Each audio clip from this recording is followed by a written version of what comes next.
And once again, I invite everyone, if you are still able, to please stand up as we read the Word of God for this morning.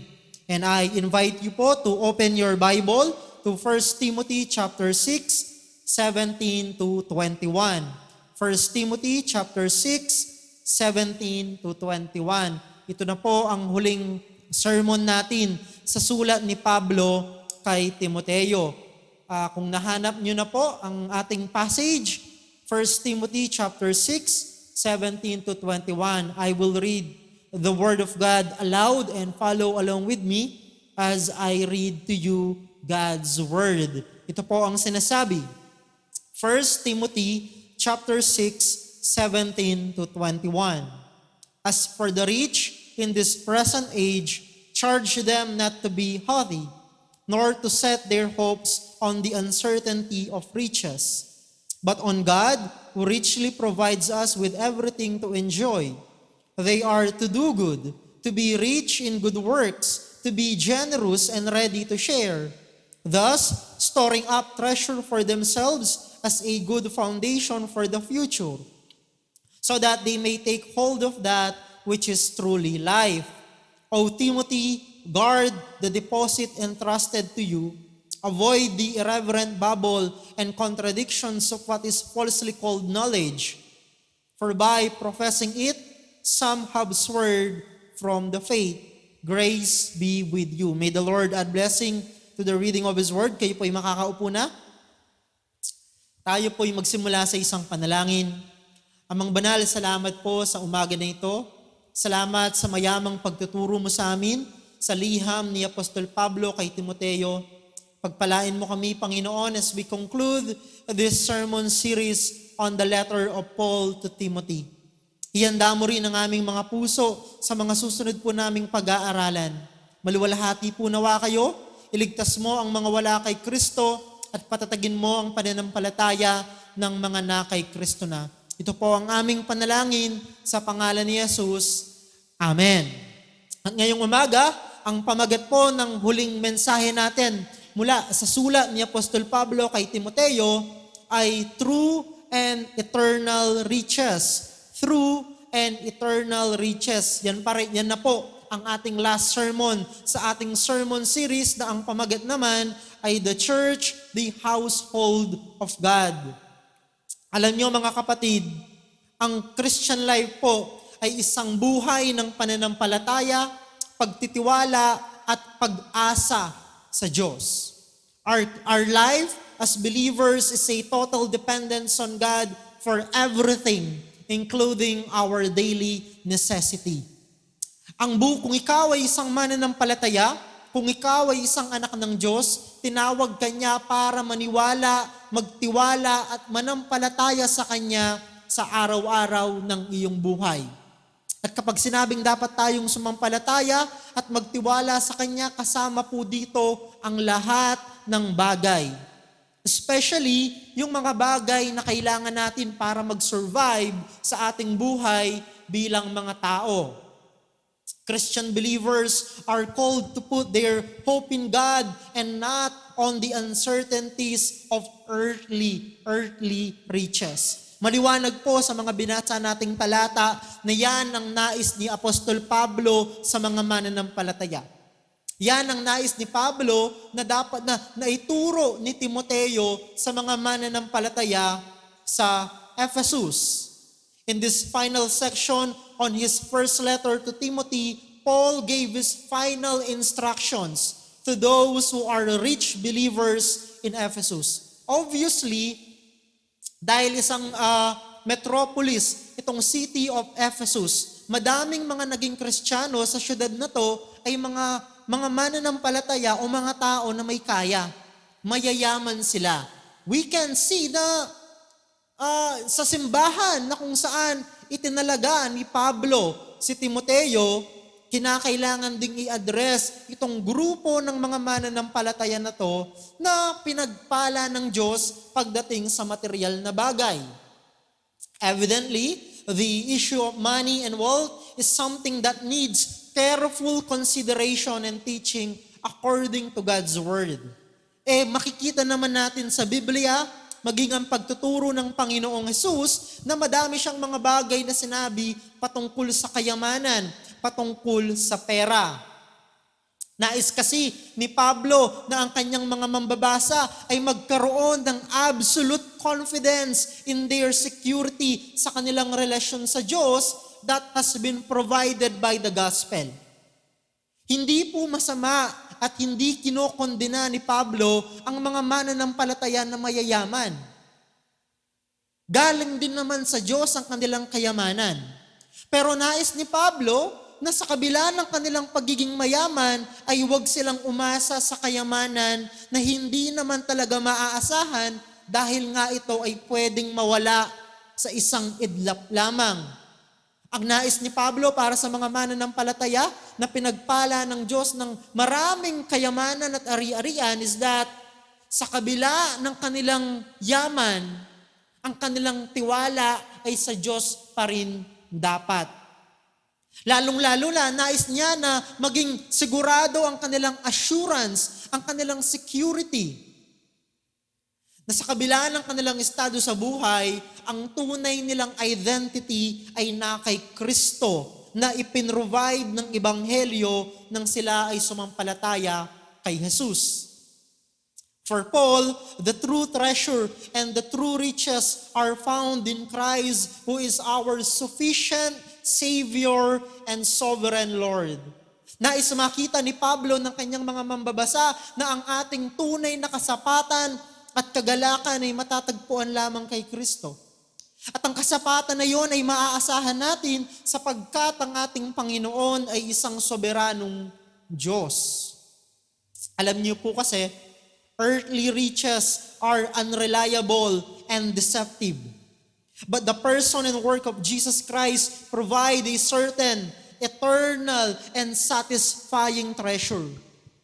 Bagamat hindi po masama ang magkaroon ng madaming yaman dito sa mundo, and yet, kailangan nating maunawaan ang katotohanan na kung hindi po tayo mag-iingat sa mga bagay na yan na mula din naman sa Diyos, maaari tayong madaya. Kaya mahalaga na tayo bilang mga mananampalataya, if you are this kind of person, maging malinaw sa iyong kaisipan at sa iyong puso na ang pag-asa mo ay hindi sa material na bagay, kundi kay Kristo lamang. Na siyang ating Panginoon at ang ating tunay at hindi mawawalang kayamanan. Our generosity and faithfulness are only possible and meaningful as a response to the ultimate grace and treasure found in Christ. Nabasa natin sa mga talata. Sabi ni Pablo, kayo na mga mayayaman, instead of putting your hope on your riches, I want you to be rich in good works. You must be ready to share. Magagawa lang po natin yon kung tayo ay secured sa ating relasyon kay Kristo. Magagawa lamang natin na maging mapagbigay, maging galante sa mga ibang mga tao kung si Kristo ang totoo nating kayamanan. In fact, hindi mo naman kailangang maging mayaman para hindi ka maging generous at maging mayaman sa paggawa ng mabuti. Pero anuman ang kalagayan mo sa buhay, ikaw man ay mayaman o ikaw man ay dukha, kung ikaw ay na kay Kristo, si Jesus ang tunay mong kayamanan. Therefore, it is very possible for you to be generous to others because your security is not on your pocket. It is on Christ, who is your sufficient and sovereign Lord and Savior. In this closing charge to Timothy, Paul addresses two groups, the wealthy and Timothy himself. Kasi si Timoteo ang magtuturo sa mga miyembro niyang ito na mayayaman. Pero sinasabi ni Pablo sa kanya, ito ang sabihin mo sa kanila. Sabihin mo, yan ang sinasabi ni Apostol Pablo, yan ang sinasabi ng salita ng Diyos sa inyo. Paul instructs the rich on how to handle their fleeting earthly riches and commands Timothy to guard the true lasting riches of the gospel. Tignan niyo po yung salitang sinabi ni Pablo. Sabi niya, riches are fleeting. Kaya hindi mo dapat dyan ilagay ang iyong pag-asa. Kasi hindi yan mananatili magpakailanman. At ikaw naman, Timoteo, as you do that, guard the true riches of the gospel. Kasi ang mga mananampalataya, mayaman man sila o dukha, ang kanilang totoong kayamanan ay ang ebanghelyo. Kaya bilang isang ministro ng salita ng Diyos, kinakailangang i-guard, protektahan ni Timoteo ang ebanghelyong ito. Kinakailangan nating protektahan ang tunay at mananatiling kayamanan ng ebanghelyo. Ngayong umaga po, nais kong bigyan ng mga kasagutan ang tanong na ito, how to have true and eternal riches. How to have true and eternal riches. Tignan po natin, number 1. Paano ka magkakaroon ng totoo at pangwalang hanggang kayamanan? Number 1, devote yourself to God. Devote yourself to God. Sabi po ng verse 17, as for the rich in this present age, charge them not to be haughty, nor to set their hopes on the uncertainty of riches, but on God, who richly, who richly provides us with everything to enjoy. Bakit daw sa Diyos natin dapat ilagay ang ating pag-asa? Kasi daw, ang Diyos naman talaga ang ating ultimate provider. At siya rin ang nagbibigay ng mga bagay na ating ikasisiya. Ibig sabihin, mga kapatid, the Lord loves to bless His people.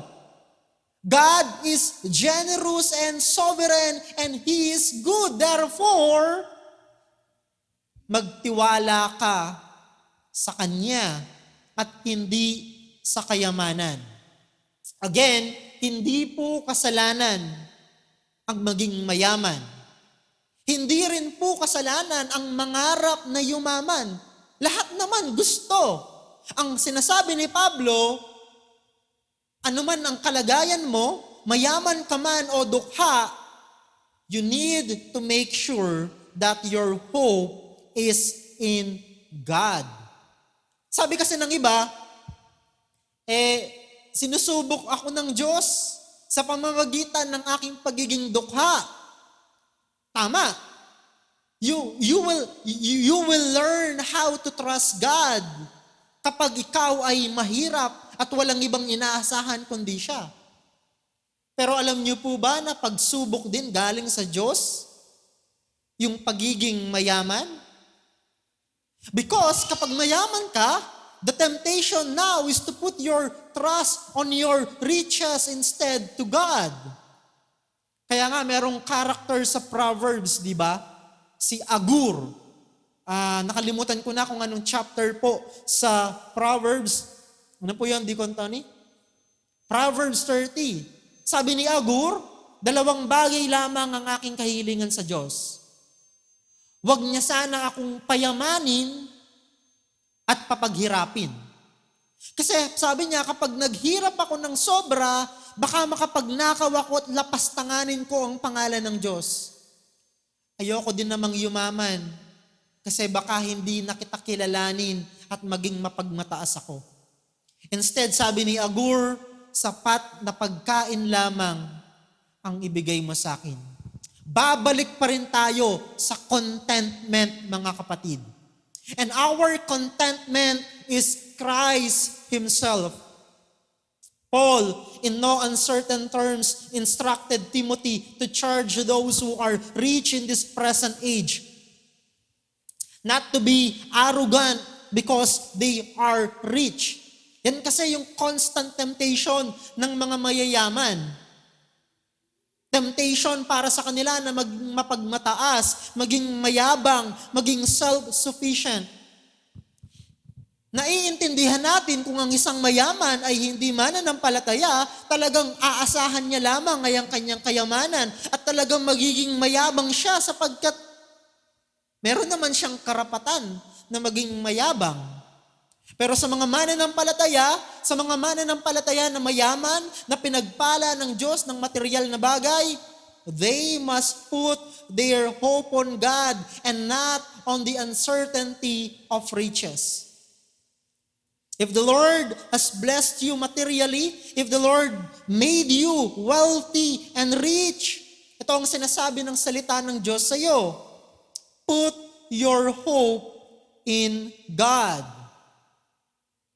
Paul commanded the rich believers in Ephesus not to put their trust on earthly riches which are temporal and fleeting. Bakit mo nga naman pagtitiwalaan ng iyong buong pagkatao ang isang bagay na hindi naman mananatili magpakailanman? O ng isang bagay na hindi naman matibay at matatag at pwedeng mawala? Anumang oras o anumang pagkakataon. Alam niyo po, only God in Christ deserves the full trust and allegiance of believers. Ang Diyos lamang po ang karapat-dapat paglaanan ng total dependence and total allegiance ng mga mananampalataya. Ang Diyos lamang dapat ang paglaanan natin ng buong pagtitiwala, pananampalataya at pag-asa. Paul's message directly challenges those who are rich in this present age to resist the temptations that accompany wealth. Kaya nga, kailangan din nating siyasatin ng ating mga sarili na kung pangarap mong maging mayaman, handa ka ba? Madami nang nabaliw na mga naging mayaman because they cannot handle wealth. Lalo na yung mga instant, di ba? Yung hindi naman nila pinaghirapan. Kaya nga minsan may nagsasabi na, actually, pangarap kong yumaman. At kapag yumaman ako, I can give generously to the church. That is well and good. Pero, are you ready? Kapag ibinigay na ng Diyos sa iyo yan. Why? Because there is a temptation that accompany wealth. And the temptation is to trust material wealth rather than God. Madali kasing sabihin na ganito ang gagawin ko, ganito ang ibibigay ko, ganito ganyan ang gagawin kong pagmamanage ng aking kayamanan kapag pinayaman ako ng Diyos. Pero kailangan nating maunawaan na hindi natin talaga kayang pagtiwalaan ang ating mga sarili given our fallen nature. Kaya naman si Pablo, he wants to secure the full devotion of believers to God, especially those who are rich. Nais ni Pablo na ang mga mananampalataya, lalo na yung mga mayayaman, pero kasama din ang lahat, whether mayaman ka o mahirap, nais ni Pablo na buo ang ating debosyon at pagtitiwala sa Diyos. Nais ni Apostol Pablo na ang mga mananampalataya ay sa Diyos lamang aasa at sa Kanya lamang titingin. Why? Because total dependence to God will keep us humble. Ano man ang estado mo sa buhay, kapag ang Diyos lamang ang inaasahan mo, it will keep you humble. One of the dangers of being rich in this present age is the temptation to be proud and arrogant. Sabi ko nga po sa inyo. Kaya nga, di ba, uso sa mga Pilipino yung sinasabi nila na yumaman lang, nagkapera lang, wala nang kilala. Because the temptation is real. Kaya nga sinasabi ni Pablo, huwag kayong tumingin sa yaman ng mundo, tumingin lamang kayo sa Diyos upang nang sa ganon mapanatili ninyo ang inyong pagiging mapagpakumbaba sa harap ng Diyos at sa harap ng mga tao. Because wealth can lead to high-mindedness or pride, no? Causing a person to look down on others or feel superior because of their possessions. May kilala ba kayong ganon? Di ba, tawag ng mga Pilipino dyan, yung mga mata pobre, na akala mo kung sino dahil mayaman, dahil mayroong mga koneksyon, napakababa ng tingin nila sa mga dukha. Isa yan sa mga delikadong temptation na kaakibat ng pagiging mayaman dito sa mundo na ito. The rich must not become conceited, looking down on others because of their financial status. We praise God kasi meron tayong mga kapatid na pinagpala ng Diyos materially pero hindi sila ganito. Napaka-humble pa din nila sa Diyos at sa harap ng tao.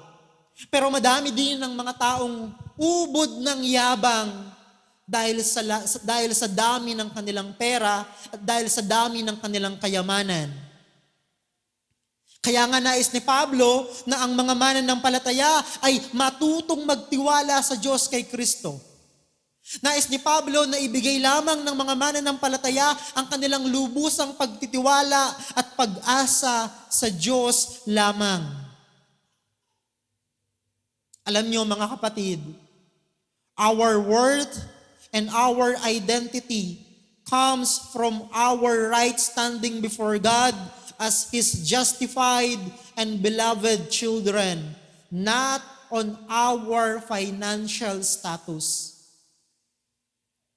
Tulad nga po ng sinabi ko nitong mga nakaraang linggo, binobomba tayo ng mundo ng iba't ibang mga advertisement, ng iba't ibang mga mensahe na nagsasabi na para ikaw maging isang importanteng tao. Para ikaw maranasan mo yung halaga mo bilang isang tao, dapat ganito ka. Dapat every month nagta-travel ka. Dapat signature lahat ng gamit mo. Dapat nag-i-staycation ka sa isang 5-star hotel. Dapat ipinapakita mo na marangya ang iyong pamumuhay. Pero sa mga mananampalataya, our worth and our identity does not come from those things. Ang ating worth, ang ating identity ay nagmumula sa katotohanan na tayo'y anak ng Diyos. Tayo'y pinawalang sala ng Diyos sa kanyang harapan dahil kay Kristo. And therefore, we are heirs of Christ. We are heirs of God and co-heirs with Christ. So kapatid, whether you are rich in this present world or poor, remember that your worth comes from your relationship with God in Jesus Christ. Yan ang isang bagay na hindi kayang tumbasan ng salapi ng mundo. At yan ang isang bagay na hindi pwedeng mawala sa iyo if you are a true believer of Christ. Kaya nga, napakalaki po ng impact ni John Piper sa buhay ko. Not only as a pastor, but also a believer. Kasi ang theology ni John Piper is that God is most glorified in us when we are most satisfied in Him. Mas napaparangalan daw natin ang Diyos kapag kontento tayo sa Kanya. Kapag si Jesus ang ating supreme treasure, kapag ang Diyos ang ating kayamanan. And if God is your treasure, if Christ is your supreme happiness, then hindi ka matitibag ng kahirapan at hindi ka matatangay ng kayamanan. Kaya nga, hanapin mo ang iyong worth at ang iyong identity kay Hesukristo. It is a foolish thing to put our hope on riches because they are uncertain. Bagamat alam ng madaming tao ang katotohanan na to, pero madami pa rin sa kanila chasing after riches.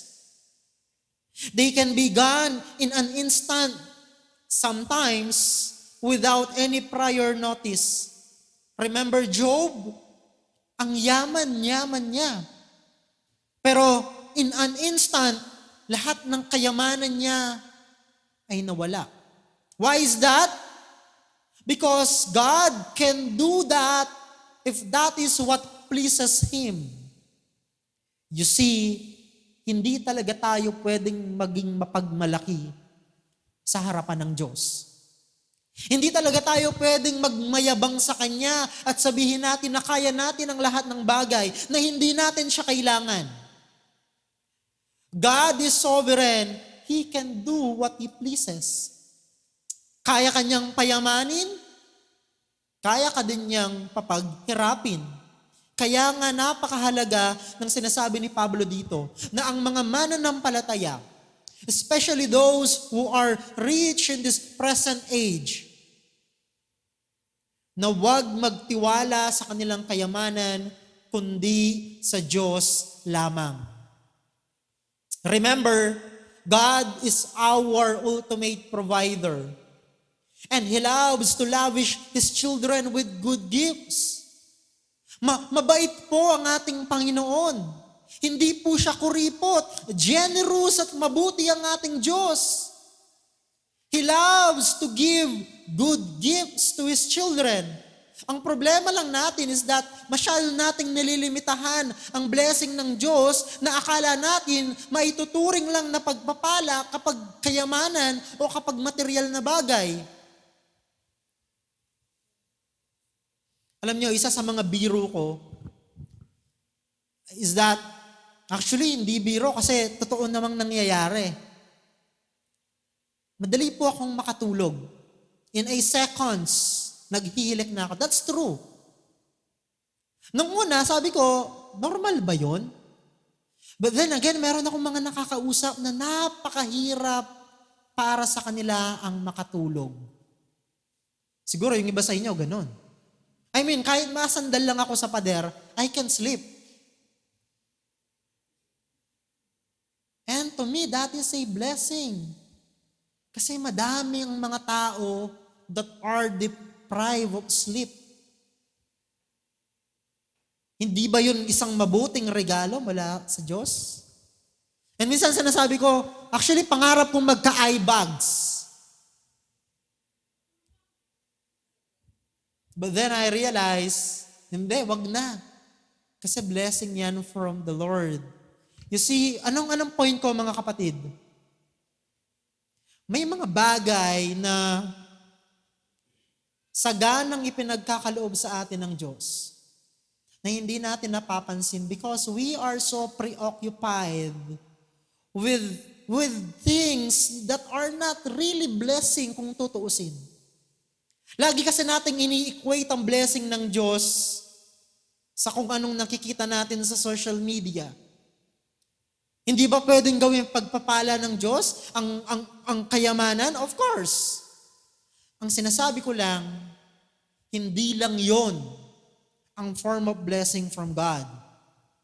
God is the ultimate giver and true enjoyment comes from receiving His gifts with gratitude. Not from the things themselves. Ibig sabihin mga kapatid, ang hangarin mo ay yung giver, not the gifts. And our ultimate giver is the Lord Himself. Ang sinasabi ng Pablo sa atin dito, tanggapin mo ng buong pasasalamat at pagpapakumbaba ang mga blessings sa iyo ng Diyos. Pero do not forget that your ultimate blessing is God Himself. Therefore, put your hope in Him.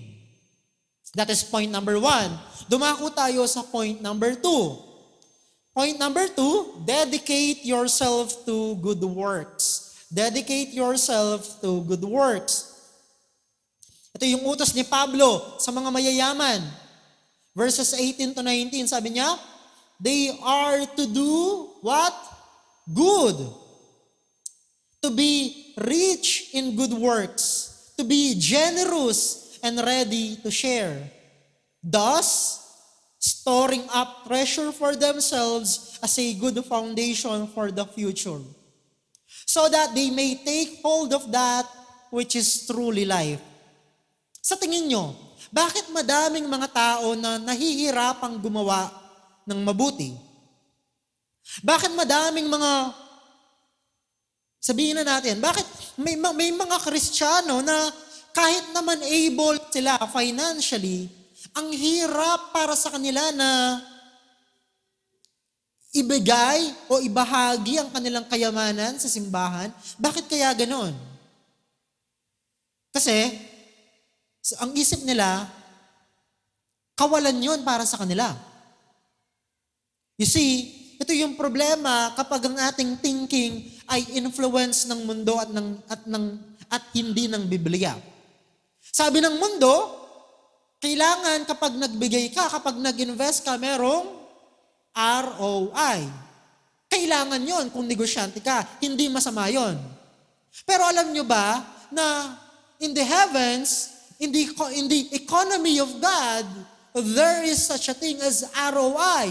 Kasi sabi ng verse 19, when you are rich in good works, verse 18, when you are rich in good works, when you are generous, and when you are ready to share, sabi ng verse 19, you are what? You are storing up treasure for yourself as a good foundation. In other words, ito yung wise investment na dapat tangkilikin ng mga mananampalataya. Pastor, sabi ng text, para lang yan sa mga mayaman. Primarily, yes, pero lahat tayo bilang mga mananampalataya ay tinawag ng Diyos na gumawa ng mabuti. Hindi mo kailangang maging mayaman financially para hindi ka makagawa ng mabuti. You see, true riches come not from accumulating wealth in order to keep it for yourself, but in giving it away to those who are in need. Again, masama ba ang maging mayaman? Hindi. Masama ba ang mangarap yumaman? Hindi rin po. Masama ba ang kumita ng madaming pera? Yung limpak-limpak na pera? Hindi po. If the Lord is blessing you in this way, there is a purpose to that. And verse 19 is very clear about that purpose. So kapag kumita ka ng madaming pera, most likely, hindi yan para sa'yo. Pinapadaan lang yan ng Diyos sa iyong pera o sa iyong palad para itulong mo sa iba, especially those people who are in the household of God. Alam nyo, a wise investment is an investment in eternity. Ulitin ko, a wise investment is an investment in eternity. It is the Lord's will that His children are rich in good works and generosity. Madaming mga Kristiyano, no, palagi nilang tinatanong, I want to know the will of God for my life. Nais kong malaman ang kalooban ng Diyos sa aking buhay. Tatanungin pa nila yung pastor, Pastor, tulungan mo po ako. I want to know the will of God for my life. Dito lang sa verses 18 to 19, malinaw na kung ano ang kalooban ng Diyos sa buhay mo. Ang kalooban ng Diyos sa buhay mo is that maging masagana ka sa paggawa ng mabuti. That is the will of the Lord for your life. We are called by God to share our blessing to others, especially those brothers and sisters who are in need. Alam nyo,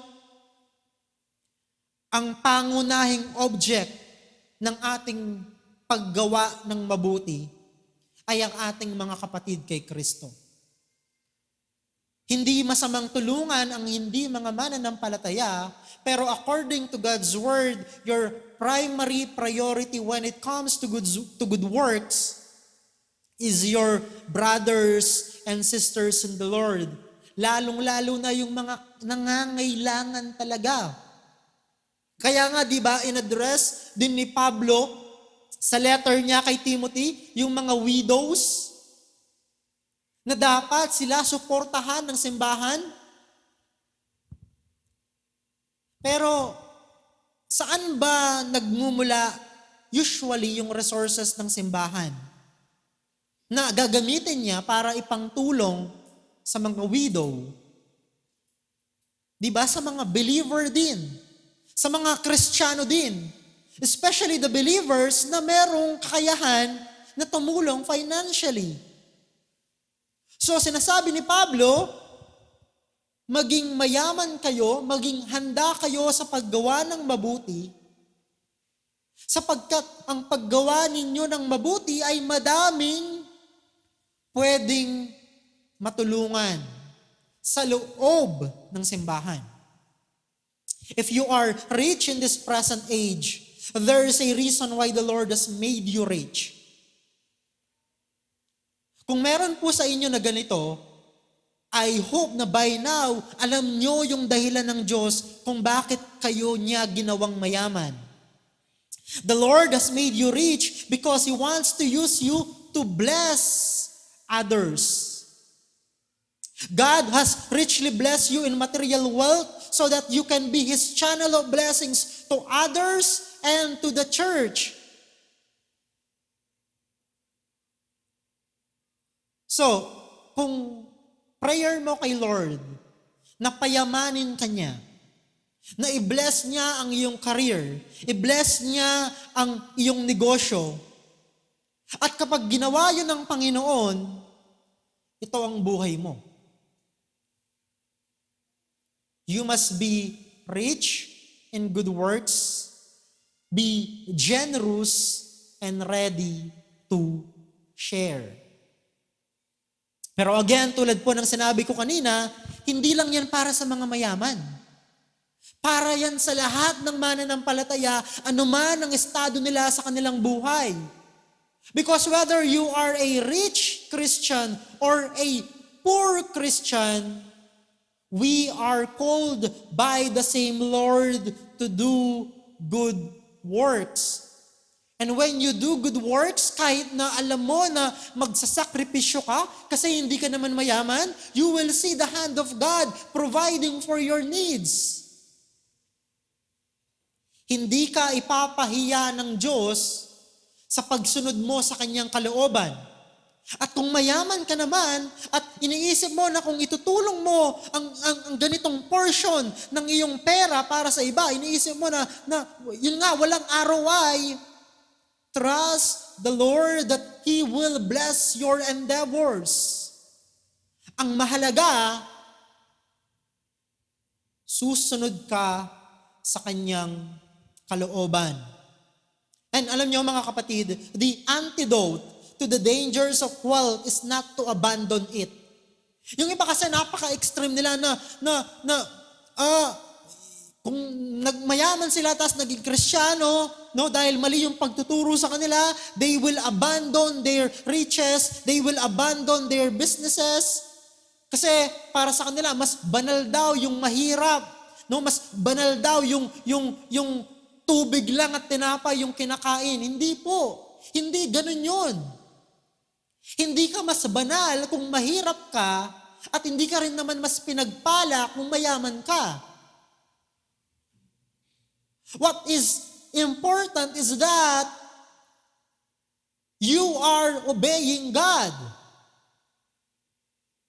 So, what is the antidote to the temptation of being wealthy? It is not to abandon it, but to use it for God's purposes. After all, sa Diyos naman yan galing. Paul commands the rich to reframe their perspective from hoarding to investing in eternity. Di ba, merong isang congressman, hindi ko na sasabihin yung pangalan, na dinadawit sa issue ng budget insertion sa camera, some 13 billion. Nung pinatawag na siya, dapat ipapatawag siya sa hearing, biglang sabi ng kanyang kasama, nasa Amerika na po, nagpapagamot. And itong congressman na to, mayaman yung pamilya niya. Siyempre, iba pa yung mga kinurakot niya, no? So, mas mayaman siya. Sabi, meron siyang heart problem. And I'm thinking, itong mga corrupt na official na to, itong mga contractor, mga district engineer, yung mga corrupt na official ng gobyerno. Sabi ni Mayor Benji Magalong, merong isang congressman na kinonvert niya yung isang unit ng isang condominium para gawin niyang vault ng kanyang pera. At inilagay niya 1 billion. Siguro, sabihin natin, ganito kalaki, at ang naman puro pera. Yun ang sabi ni Benji Magalong. And I believe that can be possible. Kung yung pera niya na ninakaw sa kaba ng bayan ay ganon. Anong point? Bakit ko sinasabi to? Itong mga tao na to, ang kanilang perspective sa kayamanan is to hoard. Anong gagawin mo sa ganong kalaking pera? Yung congressman na nasa Amerika, malamang mamatay na yun sa sakit. At hindi niya kayang ubusin yung mga yaman niya, yung mga ninakaw niyang pera sa gobyerno. Pero ang isang Kristiyanong pinayaman at pinagpala ng Diyos ng kayamanan, his or her perspective is not to hoard wealth for himself or for herself. His or her perspective is to invest those riches in eternity.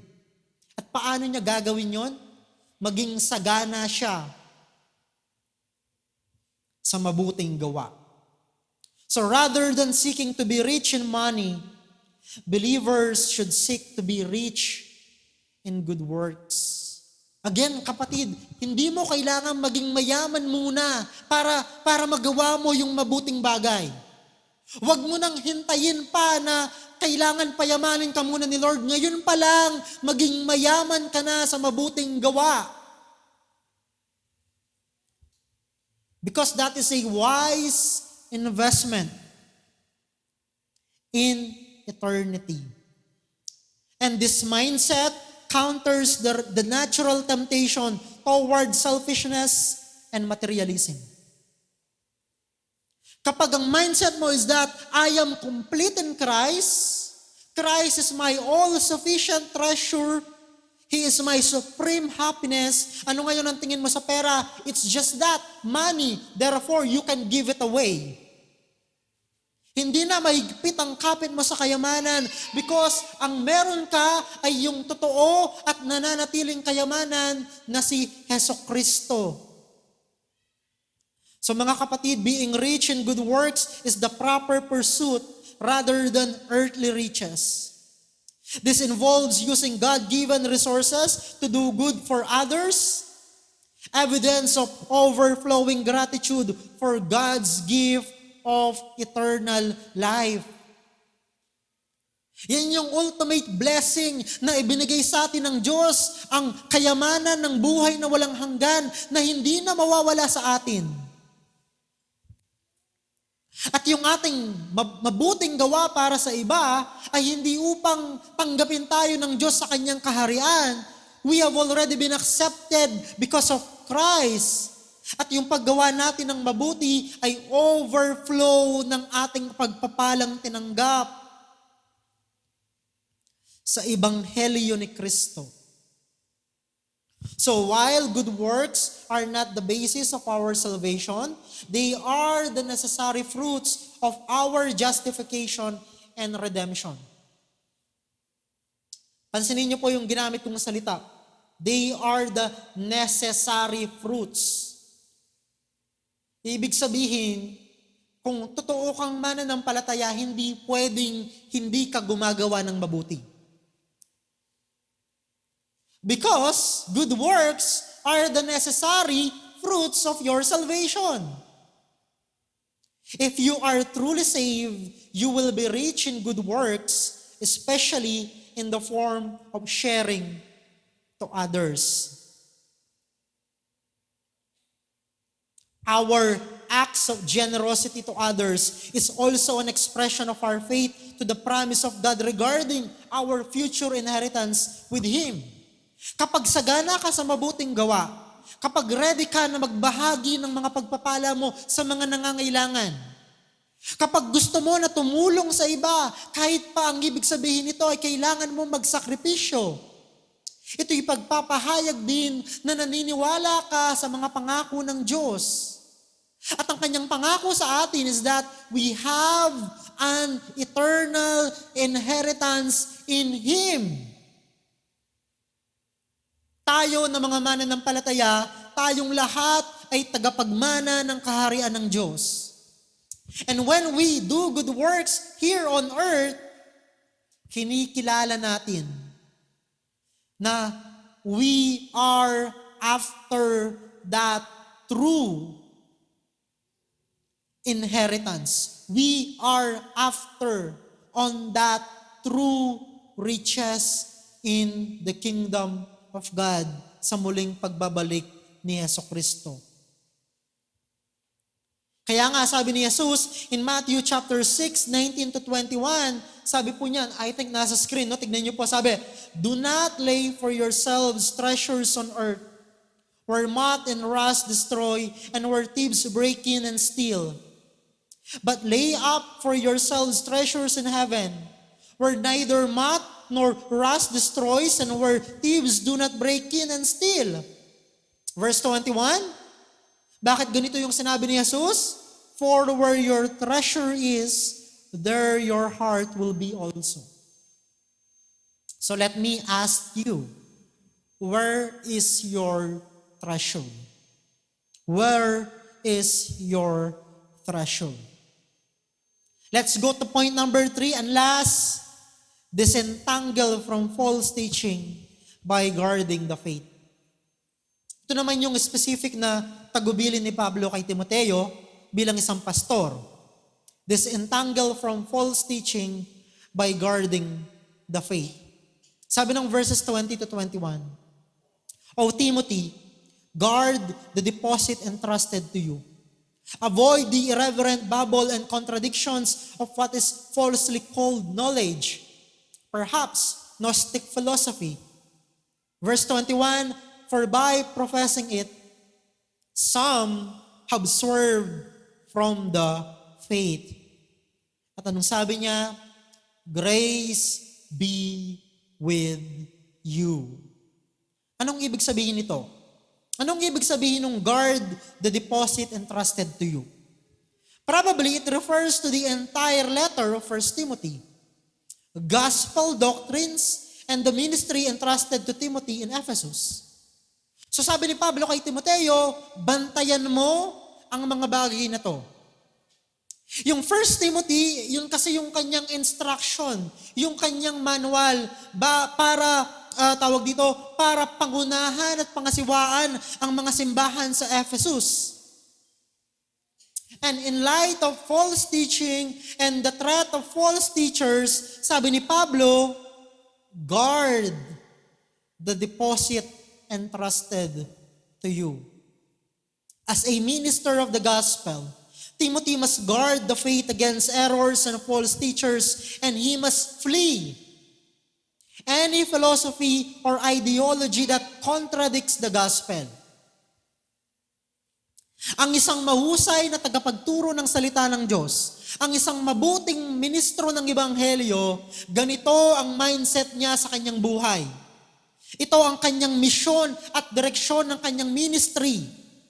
Ang isang ministro ng Ebanghelyo, ang kanyang trabaho is to guard the doctrinal purity of the church, to protect the believers against error and false teaching,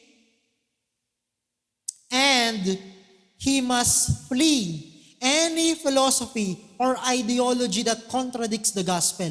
Ibig sabihin mga kapatid, kami na mga pastor nyo, hindi namin i-quote, Hindi namin i-quote si Joel Austin or yung iba pang mga kilalang false teacher. Bakit? Sabi kasi ni Pablo kay Timoteo, flee. Brothers and sisters, the most important stewardship is to guard the doctrinal purity of the Church of Jesus Christ. Kapag pinagpala ka ng Diyos ng material na bagay, kapag ginawa ka niyang mayaman, that is a stewardship. Pero alam niyo ba that the most important stewardship is the protection of the gospel itself. Ibig sabihin, it is our duty bilang mga mananampalataya, ang bawat isa na nandito sa kapulungan po na ito, it is our duty to make sure na hindi tayo mapapasukan ng maling katuruan. And it is our duty also to warn our brother or our sister against errors and heresy. Because all believers are called by God to protect the doctrines of the church against error and heresy. Primarily, that is the duty of the pastor, pero lahat po tayo, yan din ang ating obligasyon sa bawat isa. Because the gospel is the highest expression of divine truth and God's treasured possession. Hindi po tayo ang tunay na nagmamay-ari ng gospel. We are stewards. The gospel belongs only to God. Pero we are tasked to protect and to guard it against error. Christian believers must protect the gospel at all cost. Some who have professed this false knowledge have swerved from the faith, highlighting the destructive nature of these doctrines. Yung mga pastor o mga Kristiyano na akala nila matatag sila, yung ginawa nila, nagbasa sila ng napakadaming mga libro, nakinig sila sa napakadaming mga teacher and scholar na hindi naman ayon sa salita ng Diyos ang kanilang mga tinuturo. And guess what? Yung iba sa kanila, ibang-iba na yung paniniwala. Yung iba sa kanila, ang sabi nila, hindi na ako naniniwala dyan. Yung iba sa kanila, bumalik sa kanilang dating reliyon na alam naman natin na mali. You see, mga kapatid, totoo yung panganib na dala ng mga maling katuruan. Kaya kinakailangan na ang mga mananampalataya ay maging mahusay sa pagtingin ng mga maling katuruan sa pamamagitan ng pag-aaral at pagbabasa ng Biblia. How can we protect ourselves from false teaching? By knowing and by reading the Bible. And the best way to prevent spiritual shipwreck is to heed these warnings and rely on God's grace to remain faithful. At the end of the day, ang Diyos lang po talaga ang ating maaasahan. Kasi ang Diyos lang po ang Diyos kasi talaga ang magpipreserve sa atin sa ating pananampalataya. Siya ang magpapanatili sa atin sa ating paniniwala. Kaya nga in 2 Timothy 1:14, sabi ni Paul, by the Holy Spirit who dwells within us, guard the good deposit entrusted to you. Yan ang kanyang huling tagubilin kay Timoteo. Let me close, mga kapatid, and let us close also this sermon series. The letter ends with a simple, powerful benediction. Grace be with you. Sa lahat ng liham ni Pablo, ganyan ang kanyang conclusion. Lagi niyang ibinibigay ang pagpapala ng Diyos kung sino man ang kanyang sinulatan. This emphasizes that faithfully living out these commands, especially resisting greed and guarding the truth, is only possible through God's unmerited favor. This is also the reason bakit natin kinukonclude ang ating worship service sa pamamagitan ng benediction. Yun ay pagpapahayag that all throughout the week, it is the Lord who will guard us. Na lahat ng bagay sa ating buhay bilang mga mananampalataya, including the stewardship on riches, is only possible through God's unmerited favor. Our hope is not in earthly riches but in Christ, our ultimate treasure, and that a life of good deeds flow from this grace, not our own merit. Kaya kaya mo magtiwala sa Diyos at hindi sa kayamanan kasi nga si Jesus ang tunay mong kayamanan. At kaya mo maging mayaman, maging sagana sa mabuting gawa. Kasi alam mo na pinawalang sala ka ng Diyos hindi dahil sa iyong sariling kabutihan. True wealth is not found in earthly possessions but in a right relationship with God. Kung tama ang relasyon mo sa Diyos, kung ikaw ay may relasyon kay Kristo, ikaw ay mayaman. At hindi mahalaga kung ano ang sasabihin ng mundo. You are rich and wealthy in Christ Jesus. And true security is not in a bank account, but in a firm faith in the living God.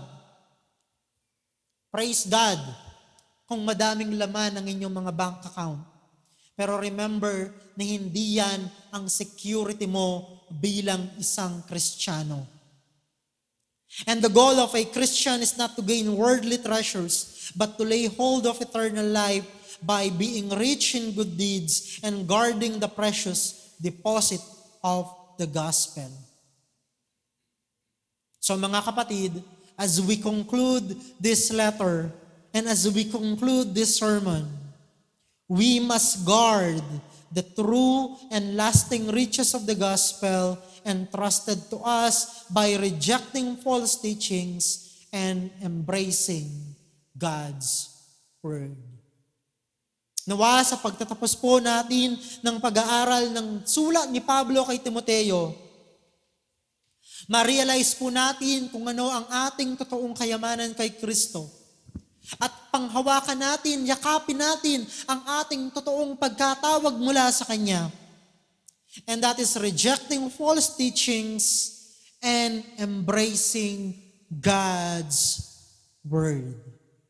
Tayo po'y manalangin. Amang banal, salamat po sa inyong biyaya sa amin. Purihin ka, O Diyos, sapagkat ikaw ay mabuti. Salamat po dahil patuloy mo kaming tinuturuan ng iyong salita at patuloy na pinapalago sa aming pananampalataya. Pagpalain mo po kami, Panginoon, ngayon na aming sasambahin kayo sa pamamagitan po ng banal na hapunan. Pagpalain mo po kami, Panginoon, as we take the Lord's table, ihanda mo po ang aming mga sarili. Purihin ka sa pangalan ni Jesus. Amen.